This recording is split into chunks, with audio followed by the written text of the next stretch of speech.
Hello, good evening, and welcome to your most authoritative business and economic analysis program live here on TV3. This is Business Focus. My name is Paa Kwesi Asare, and tonight we're very privileged to be joined by one distinguished personality, a son of Africa, a distinguished son of the soil here in Ghana.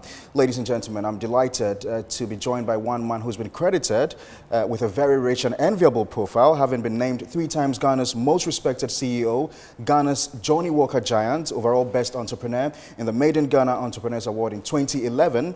He was number 3 in the 100 most influential Ghanaians as compiled by ETV Ghana in 2012, as well as a joint finalist with his partner in the Ernst & Young West Africa Entrepreneur of the Year Award in 2011.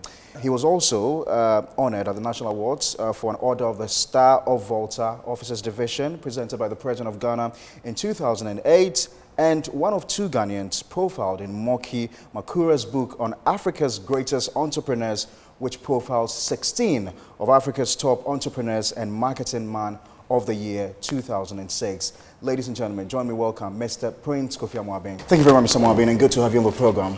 It's my pleasure to be with you, Pa. Right, so it's been a long time. 2 years ago, your bank was taken over. Where have you been since? I've been in Ghana. Well, I wasn't even as you must be aware, I wasn't even the MD at the time the bank was taken over, but I was the director of the bank and also co-founder of the bank.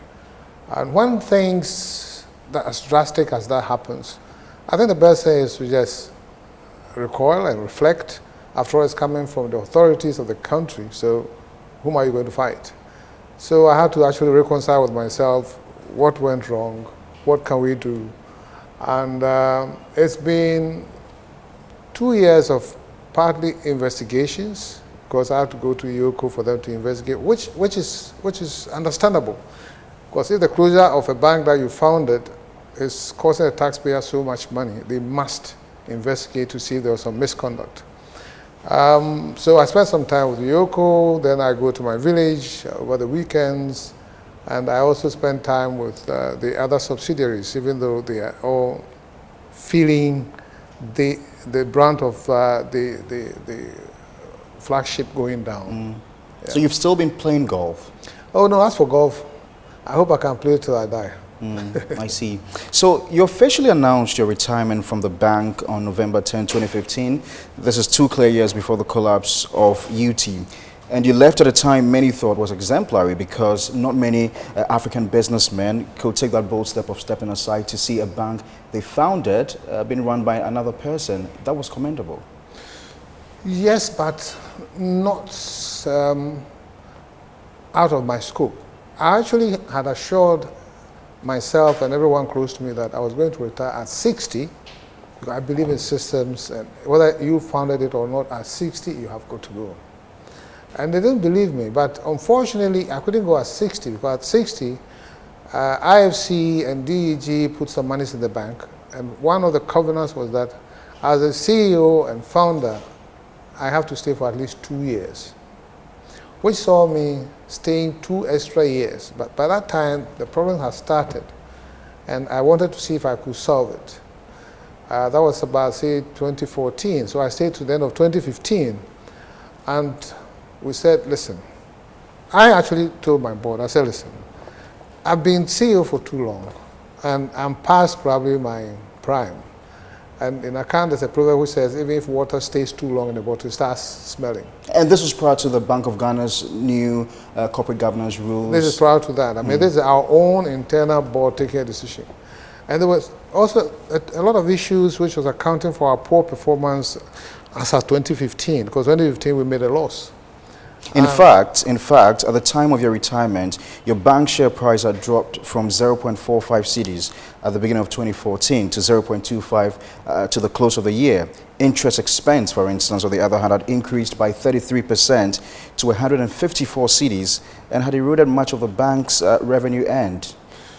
Well, the fall in the price or the share price was to be anticipated. If you're not making profit and people are not and wouldn't pay dividend in 2014, then you expect that people will sell off or dispose of the shares.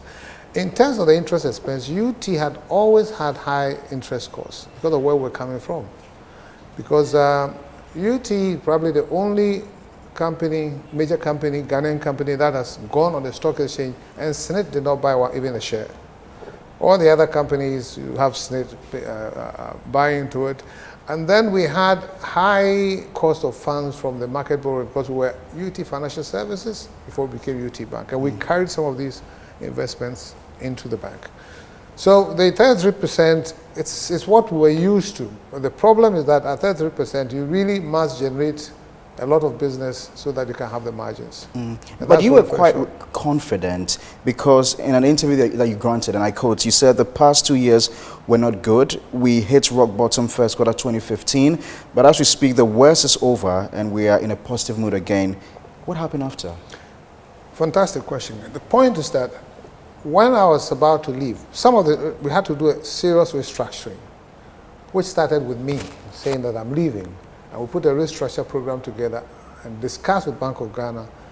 Part of it was to aggressively collect the bad loans, to reduce the cost of deposits, to have a look at our risk management systems, and to increase deposits because we're not that liquid, amongst other things. So we had a structure or reconstruction document discussed and approved by Bank of Ghana, and we felt that was going to stop the leakage. Now, Bank of Ghana also assured us that once we're following it, if there's any help they can give in terms of liquidity support, they will give it in the interim before the whole plan kicks in.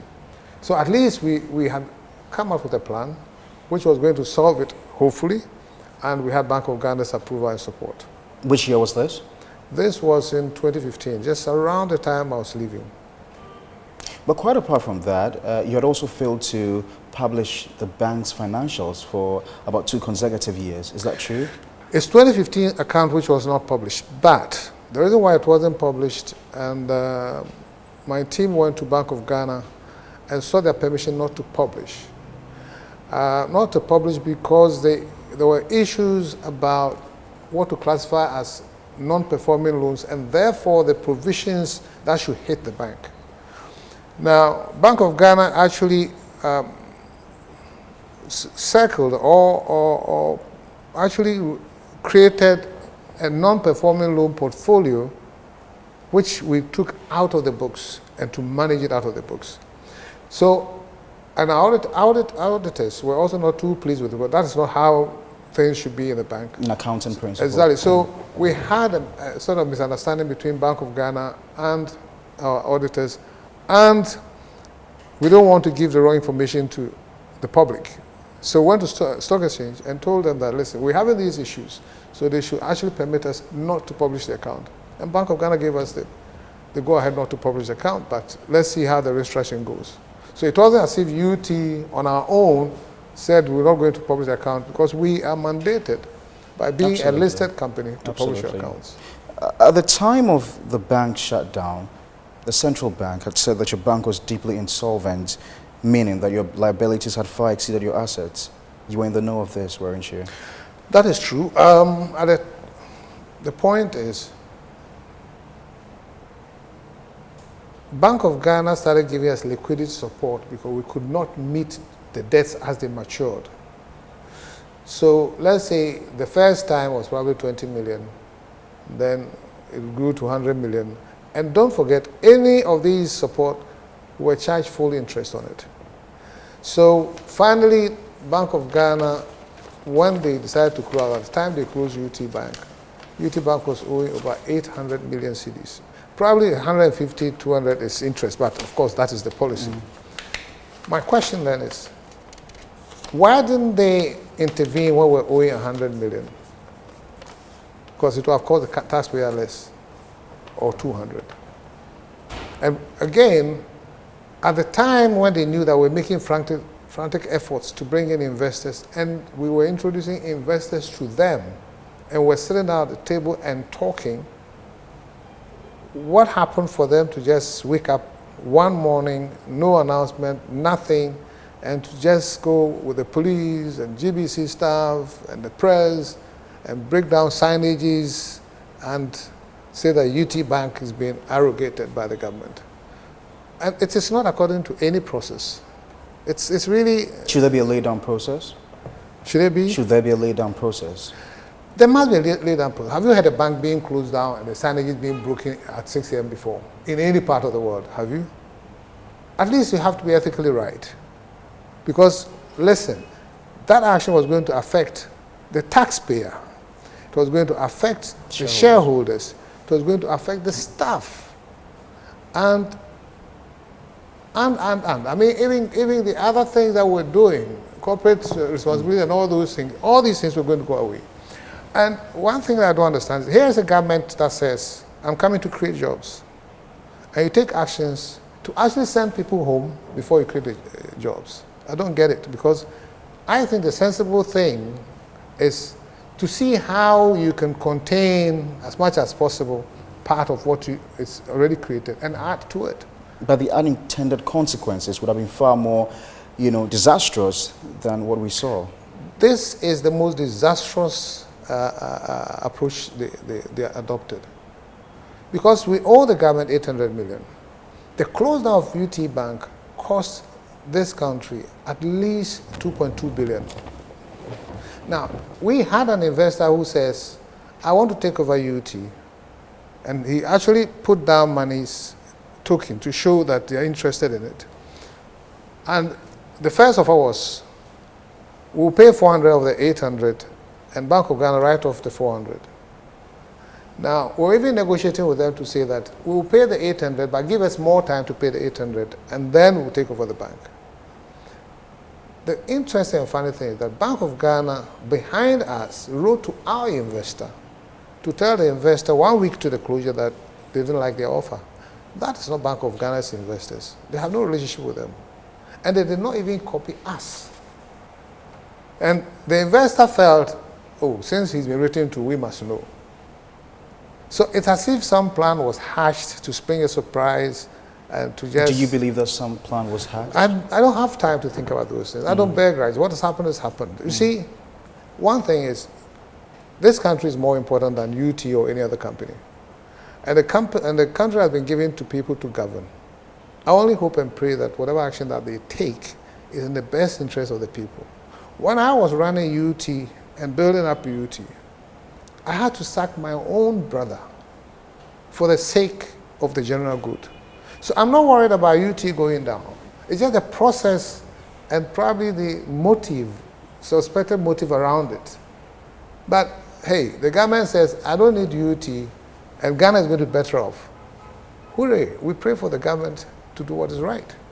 In one of your earlier interviews after the closing of your bank, I think with KSM, I heard you say that you had had a conversation with the finance minister a few days before the closure of your bank.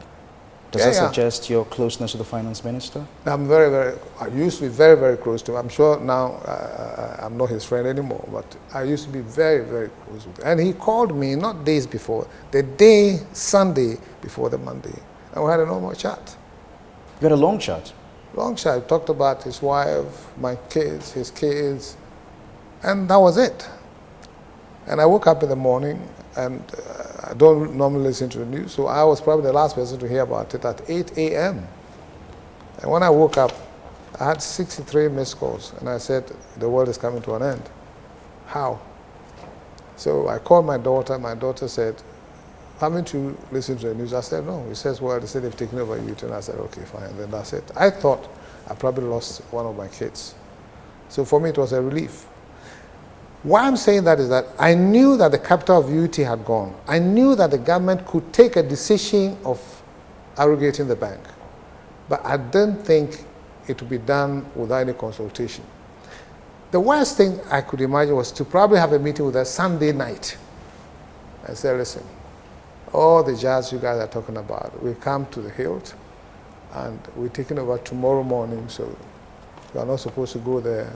And even put people around there so we don't enter. And so as if you can actually even walk into a bank. If you can walk into the bank, vote and pick money. So what was that? So yes, we were kept in the dark completely. But interestingly enough, people felt that I knew about it and the government was trying to absolve us from all sort of things. A whole lot of accusations. But I don't have time for these things. So it is what it is. My And you think the finance minister knew about this on the day he called you? He must have, but it's something he has to do for the country, and if he feels right about it, so be it. Did you feel betrayed? Not really. You see, we try at UT, I didn't do any politics. I try to help Ghanaians and Ghanaian businesses to actually come out and be prosperous and help their businesses and families and put food on people's tables. I never looked at the color of any person or the political color of any person who came for a loan. I've done loans for all people on all sides. So really, what we have now is a government that feels that this is the way to go.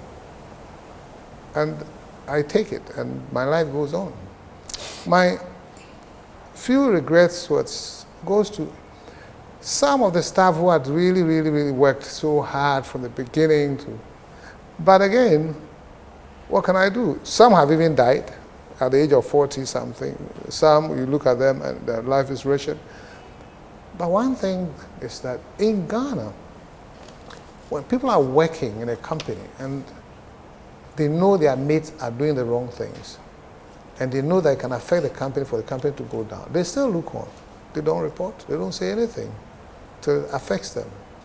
So I cry for my staff, especially the very good ones. But I couldn't have seen everything. The few that came to my attention, I took necessary action against it. But that's how it ended.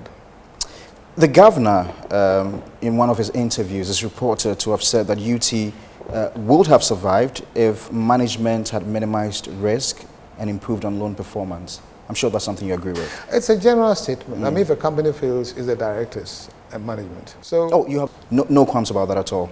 No, I'm the number one person to blame. I mean, for the time I was running the company. Wow. You take full responsibility? Of course, you are the leader. But you're not in active management at the time? Up to the time when you're talking about 2015, I had run a successful company and we're having problems and I stepped aside. But the problems that happened during my time, of course I was the leader and I have to take responsibility for it. I will tell you one thing. We grew very fast and were the envy of most companies and people because we had a great culture. And the culture was one of openness, of caring for each other, of respecting everybody. And I had to lead that culture. And when the numbers grew, I mean, for example, every year at least once I start with every staff, when we're even 200, every staff member to think about their career development, their family, the job, and so on and so forth. After we acquired the bank, it was humanly impossible to do that. So I delegated to area managers to do it. It's not the same. Then, of course, the bank, putting about almost 200 people in the bank, diluted the culture completely. The bank had its own issue, the BPI. It was run by Malaysians who didn't respect the people, and therefore the staff had all sorts of problems, and they had labor unions, which we never experienced. And then again, we had to employ top bankers because we are not a bank, or we didn't have bankers. And the top bankers in BPI had also left because the company was going down. So we employed from Access Bank, UBA, Standard Chartered, name it. And each one of them came as head of department. GM Banking Operations, head of Treasury, head of Risk. Different head cultures, different ethics. Different cultures, different orientation. ethics. As I said, some were raw thieves that we caught and we had to sack. And they came to sit at the top, so they infected even the old guys. But that's symptomatic of the culture in which we operate. Yeah. Let me say that we knew that by that quick expansion, we were going to have cultural issues. So we put structures in place. We set up something that we called Project David. In hindsight, we should have actually strengthened those projects. We took it a bit for granted. Don't forget, when you're very successful, hubris sets in. You think everything, oh, you can do it, and no problem. And we went into banking to also disrupt banking a bit, because we had disrupted the lending processes and changed things. They could get loan in 48 hours and on and on. And we went into banking, and we did make some changes, so don't forget. We introduced standard banking hours. We moved our head office to this. We introduced mobile banking and all sort of things, which was a threat or something. And it's very funny. I realized that I was never liked, even in the whole banking fraternity. How did you know that? You see, I think I could take a decision if there was a meeting. The rest had to go to the board to actually fight or present and so on and so forth. Ghanaians don't like people who are independent and free-thinking. Let me give you one example. When the city was falling rapidly under Governor Wampa, he called an emergency meeting of the MDs of the banks. And he said, unless and until we improve on exports, which is not going to be easy, but especially reduce imports, the city is always going to suffer. I mean, this is basic.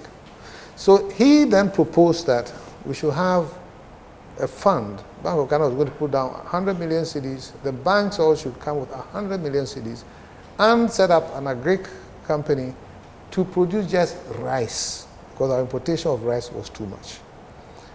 I jumped to his defense and said, we have to put the country first. The rest of them just didn't talk.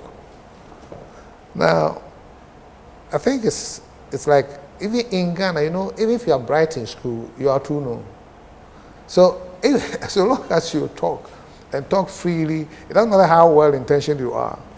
Because the interesting thing is, when UT went down, the first institutional association to make a comment was the Association of Bankers. And they said, oh, it's great that the central bank has sanitized the banking system. Now, if you have a member who has gone down, I think normally you ask them about what's happening.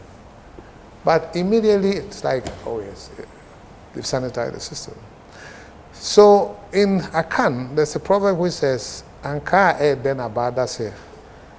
The orange tree that bears the best fruits, or the sweet fruits, has sticks underneath it. They use the sticks to beat that tree because it's bringing out good fruits. So when you are successful, you get a lot of unnecessary attention and they throw those sticks at you. Because you'll be surprised about comments that people were passing, as if, well, he thinks they only see you. Good riddance. Exactly, so good riddance. So I'm not too surprised. We tried, we did our best for the country, for the people, and we got to a point where we lost a few things and we came down and we can come up again. So it's better than a lot of people who don't try at all. It's not as if everyone has to create something, but my point is that either you create or you enhance what has been created. You don't necessarily have to create a company, but the other MDs who have actually built their companies and raised them to different levels and so on and so forth, they ought to be admired. But in my case, because it's like I founded it, the first person to actually own a bank. And I'll tell you this. When UT bought BPI Bank,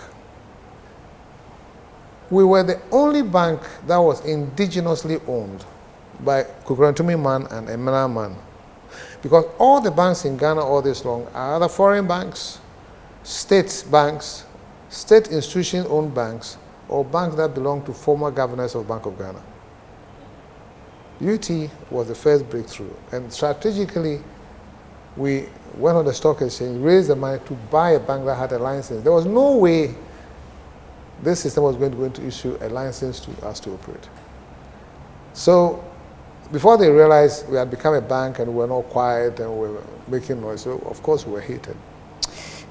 There's been a lot of back and forth between the central bank and the past governors, and in a recently leaked memo by the central bank, they seem to have suggested that UT had advanced loans to companies belonging to Mr. Ibrahim Mahama, which was far in excess of the single obligor limit. Did you have any direct influence in that decision? Yes. The influence was from Bank of Ghana. When Ibrahim came to us, and he had been a client, a good client, paying client for probably 10 years before he started this Jata Cement. And when he came, the project was actually bigger than we could handle by our assets or asset base or our financials. But it was interesting. And he told me that, listen, it was next to Dangote's cement. So I went there to have a look at it. And I saw Dangote's cement with trucks waiting. They've been waiting for weeks. And here next door was a Ghanaian entrepreneur trying to set up a cement factory for a commodity that was not available.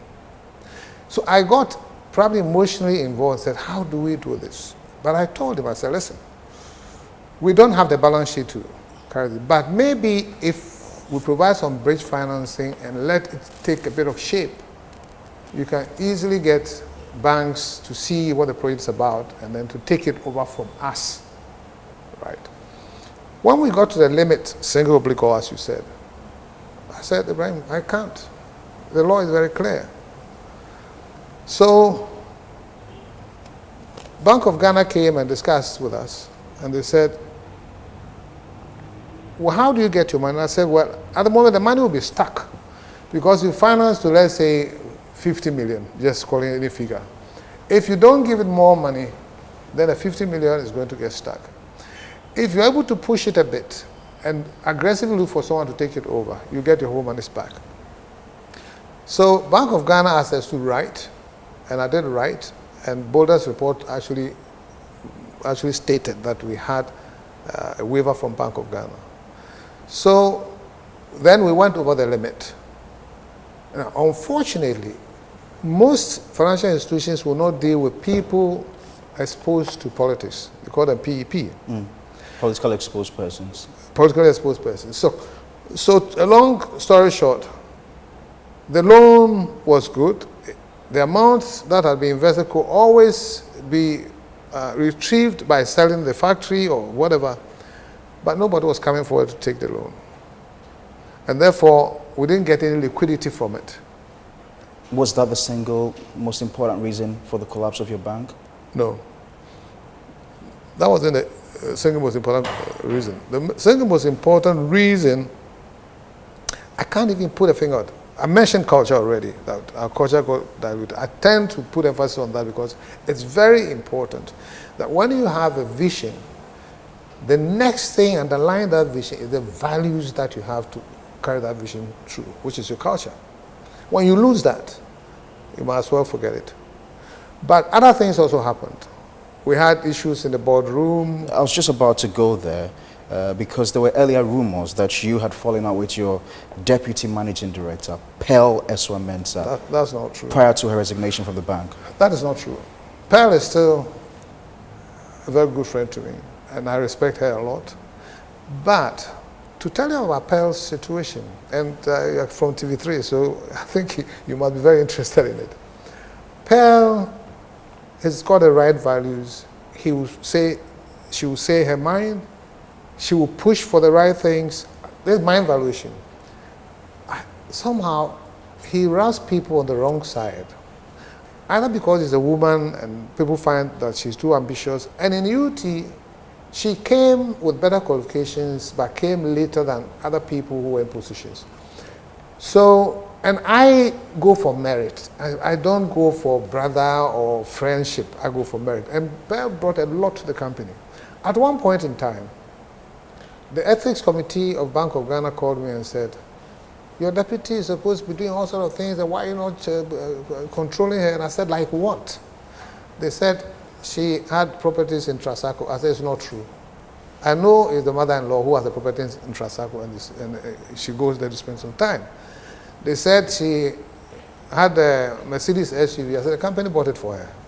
Said that when she comes to the office, and then they will drop her, and then she will go as if the bank is for her, whilst I drive my car to the carport. And I said, wait a minute. When I go for a meeting with Pearl, and I have chosen to drive, I will drop Pearl at the stairs and then go and park my car. So do you want her driver to go and park so that she walks? And then the other thing was that they had bought the vest, all sort of things. I don't know. I did my own soft investigation. I don't find anything wrong with it. But because it got on so much, I had to call Pearl one day and say, Pearl, I thought you'd be a good managing director after me, but the system has rejected you. That's how come we lost Pearl. And it was a very sad day for me. But I had to do what was necessary. You were also rumored to have fallen out with your business partner, the man with whom you started UT. Let's say there's a bit of exaggeration. I still called, I've talked to him today. We've always called ourselves brother and so on and so forth. And the relationship deteriorated, but not to the point where, we're fighting or we're at each other's throat or something like that. Now, one thing I want to say is, people want to say that politics had a role to play in it because of the question you raised about Ibrahim Mahama and things like that. I will still emphasize that we have created great companies in Ghana. Today, I had a call from OmniFit, the company that the president went to open, and he said, thank you very much, but for UT, I probably have gone back to the US. We brought Zoom Lion from selling exercise books. That was what we were doing. And we gave him the funding to buy a printing machine and so on and so forth. In actual fact, our president, today's president, when he was in opposition in his own party, in around 2003, he came to UT, of all places, local company, because of course the banks wouldn't give him the money. And we gave him a loan. And he admits that. The Minister of Finance, same thing, his own company would have gone down with that or Botan or something things. And I started and said, this is a Ghanaian company and they still got the potential and we help them out. So when people when it comes to putting down local companies, we have to be very, very, very careful. The bank was there to help Ghanaians. In the process, we made a mistake. Now people are saying that local companies or local banks should be now closing them down. And there was an argument that the systemic banks or the foreign banks helped the industry to stay when the crisis came and so on and so forth. Now, those banks, when they make monies, they don't keep those monies here. Repatriated. And Ghana is a very sad country because even the Lebanese who are dominating a lot of the businesses, it doesn't matter whether they are 4 generations or 5 generations, the bulk of their savings will still go away. So we must actually support some Ghanaians, not me. As for me, my time is probably past. But we have to make a deliberate effort to support some Ghanaians. Dangote did not become Dangote out of his own. There was a deliberate effort. It was a deliberate effort to create a millionaire, a business person, and see where he is. So was that the point of departure with your business partner? No, we haven't departed. Our issues were not big issues, but I think the staff read into it that, if the two of them are not too close, then maybe something's going on. And of course, there were a few things, but I think they were personal things, and I don't want to discuss or go into detail about them. But you're still friends? We're still very good friends, yeah. I've spoken to quite a number of people, including the former finance minister who seems to suggest or think that, the closure of some banks was discriminatory, or the actions of the central bank was discriminatory. I don't know what you make of it. It's perceived to be like that, but I can't prove it. I don't have time to waste going to prove or to find out. But I met Honorable Setepe, and he said he's surprised that we should put UT Bank because the pressure from World Bank that they should close some of the banks came during his time. And they said there was no way they were going to close down the banks, but they would find other ways of keeping the local banks. That's what he said. Whether it's for politics or real, I don't know. So I know where he stands with that, but I don't bear grudges. I don't want to sit and hate people and eat my heart out. I think whatever happens, happens for a reason, and it's up to you to accept it and move on, and not stay there and grieve over spoiled milk also. So, for me, I don't think about it. I'm thinking of doing other things. The only problem I have is that it's difficult getting the businesses or other businesses coming because I'm supposed to be under investigation. And someone under investigation, people are a bit scared that what is going to be the outcome and how come you can do business with. So it's like, at best, wait and see. Other people too do not or are scared to do business with me because they think I must have done something to the government for them to treat UT the way they treated. So if they come on UT's side, then the government may not like the association with UT. So I have actually recoiled a bit and taking care of myself, as I said, and checking my health, my diet and everything, and waiting for the right time. This government won't stay forever. Nobody stays here forever. So at the right time, when the road is clear, I'm sure we'll rise again. Have you lost some friends? Oh, I haven't lost friends. They've lost me. Because I love people. I like people. And some have shied away from me because of what they knew they did. So they can't come to me. And if you can't come to me, good riddance. And I'm quite blunt too, because if you come to me and there's something you've done, I'll tell you, I said, listen, you did ABC. So I haven't lost friends, but people have lost me as a good friend. Do you feel victimized? I don't really care. I hope you understand. You see, the bank was not doing well. The bank had liquidity issues. The bank's position was chaotic. We were owing central bank 800 plus million. Something had to be done. We were doing our part by trying to bring in investors. Bank of Ghana had tolerated us, especially the government before Nana Akufo-Addo's government. So, and our capital had actually whittled away because of the losses and things like that. So really, I wasn't shocked. The only thing that shocked me was the process. If they had called, as told you already, if they had called and said, sorry gentlemen, we've looked at all options, but the bank is going to go away, that would have been it. But the process, that makes you think that people hated everything that UT stood for. And you know, there's something on the social media, some pastor saying that he saw a vision and God said this bank is a satanic bank and so on and so forth. So, you know, and Ghanaians believe all sort of things. So maybe that's partially it. What's your own perspective of business and politics in Ghana? That's a wide question. I'll tell you something.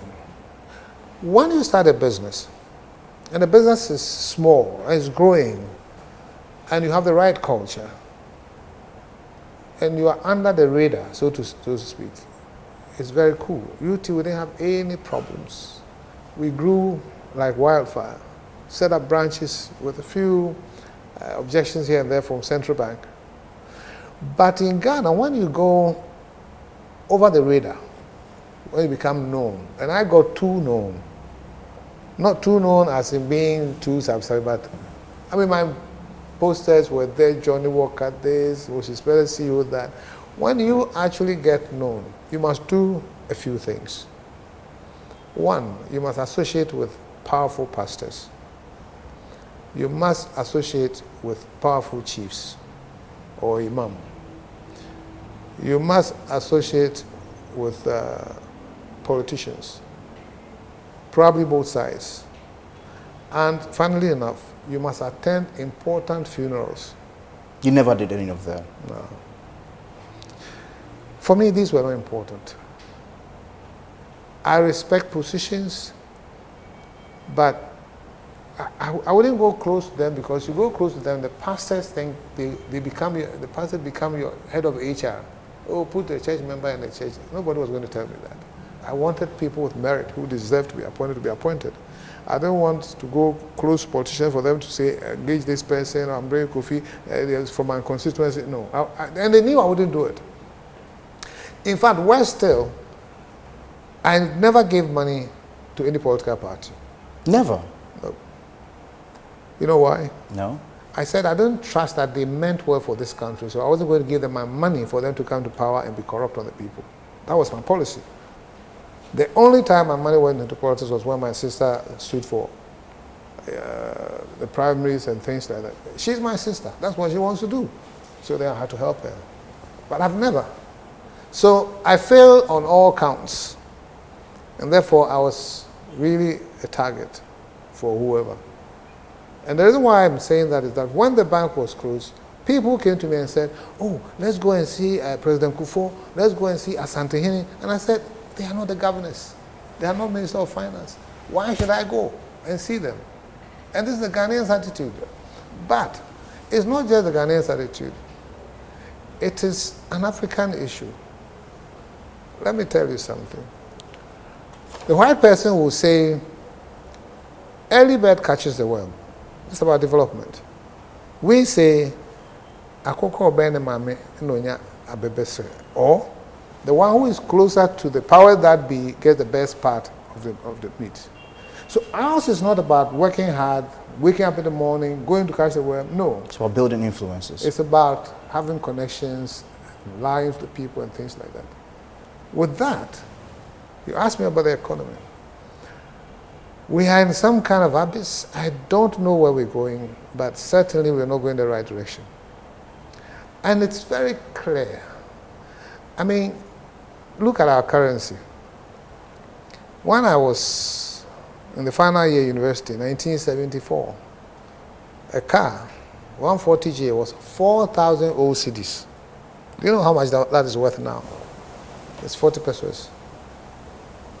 That shows you the extent to which our money has been devalued. I mean, beer was selling for, that people understand. The beer was selling for 75 pesos around that time. Old pesos. And I remember it because I said, if beer should ever sell at 1 old cedi, those days that was the cedi, I would stop drinking beer because it's so expensive. Beer is now, in old cedi terms, 50,000. Not 75 pesos. It's 50,000. Are you suggesting there's no hope in sight for this country? You see, there is a way to turn things around, but we are not made and cut out to go for that way. Everybody knows the problem about Ghana. Don't make any mistake. We have to change our attitude. We have to change the way we do things. We must have a paradigm shift. We must love ourselves. We must get institutions to work. So we all know. But in short, it means we need a new culture. Right? Now, changing a culture is not easy. And incidentally, it can be changed, but not with our current dispensation. Because culture can be changed only from the very top, one man, one. It's not 2, 3 people. So people say we need a new set of leaders. No, you need one.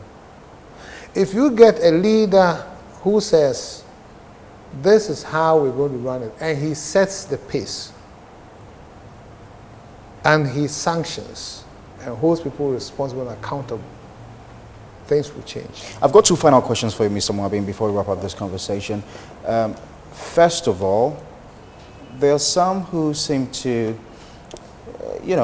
project a very bleak future for this country. They suggest that a future NDC government is likely to sort of pay people back for what they've done, essentially closing up other people's businesses. Do you think this will augur well for the nation? I don't believe that NDC will come and close companies. I mean, I know both presidents. I don't think President Mahama will come and close companies for any reason. Companies belonging to his political opponents. Why close them? Why?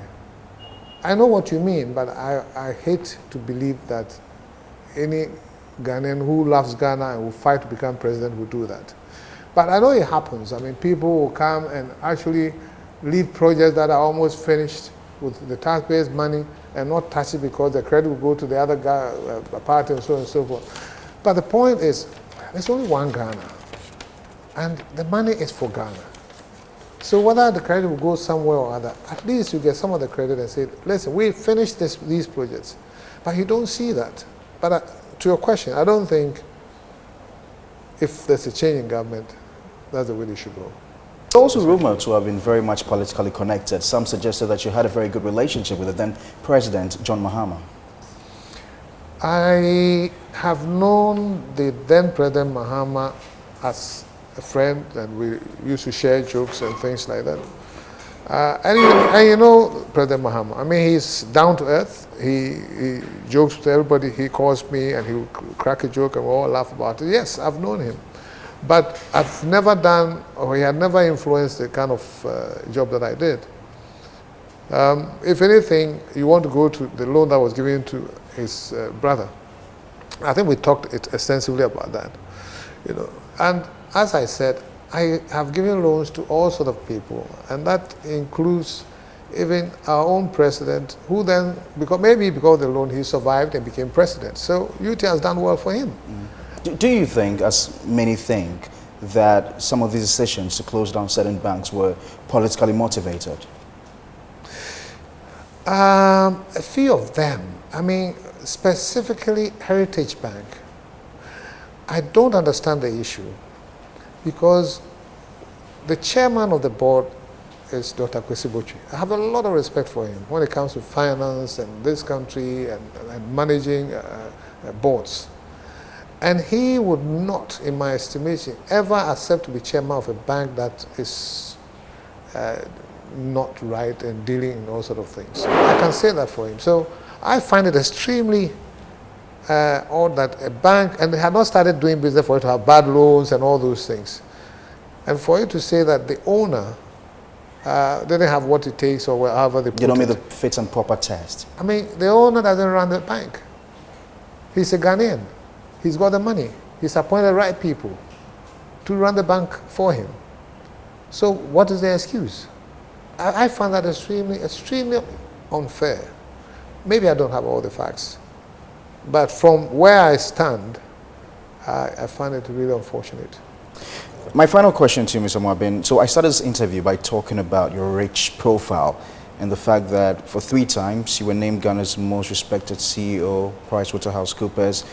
You were Ghana's Johnny Walker Giant, overall best entrepreneur. You were amongst 100 most influential Ghanaians. Today, your profile or your credibility seems to have been very much questioned by the central bank in the manner in which they took over your bank. Do you feel your credibility has really been soiled? Do you think people still see you the way they used to see you? Not my credibility. One, nobody can take away from me what I've achieved. Forget it. You can't say he's being investigated, therefore he wasn't 3-time CEO, he wasn't Johnny Walker icon. And how many Ghanaians have been chosen as Johnny Walker icons? Never. It doesn't happen. Some countries, it never happens. So what God has used me to do, that nobody can take away from me. Credibility, yes. My own conscience, I'm very clear about it. But the government, for some reason, after a year or so, should come out and say, listen, we didn't find anything. But they won't do that, because then maybe there's a bit of disgrace. It's like they took the bank and the guy didn't even misconduct himself and so on and so forth. That is the problem that I'm having. So now what I've decided to do is actually go to them and say, listen, give me the report of your findings, and if you found something wrong, we should go to court. Otherwise, it's going to hang on my neck forever, because Ghanaians enjoy that. But my credibility is 1,000%.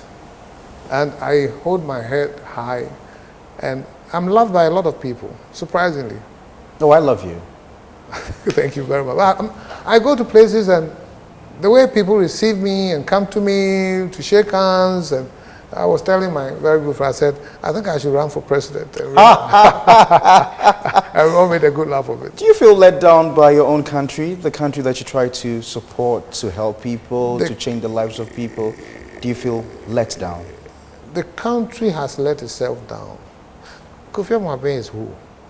Listen, when I was Johnny Walker, all that you said, I had one shoe. One thing is, to be solid and stable, you must have humility. So, I can sleep on a bench. In the army, I slept in trenches. I've slept in the best hotels in Dubai, wherever. It doesn't change me. And that's the secret of life. If you let those things get into your head, like some people who have seized public toilets, NDC time, NPP has cancelled, they too, they are going to take over the toilet. What will the toilet do for you? Find something else to do. But Africans, we tend to be myopically self-centered. Self-centered to a point and short-sighted that it affects even ourselves.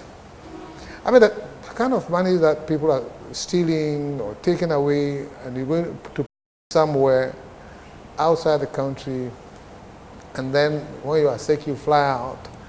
And when you die, your wife even doesn't know you have those money because you can't let your wife know. And the white man takes all those monies. We're sick. It's a very sick case. Mr. Kofi Amoabeng, I want to say a big thank you to you. Thank you very much for your time and for joining me on the program. You're most welcome.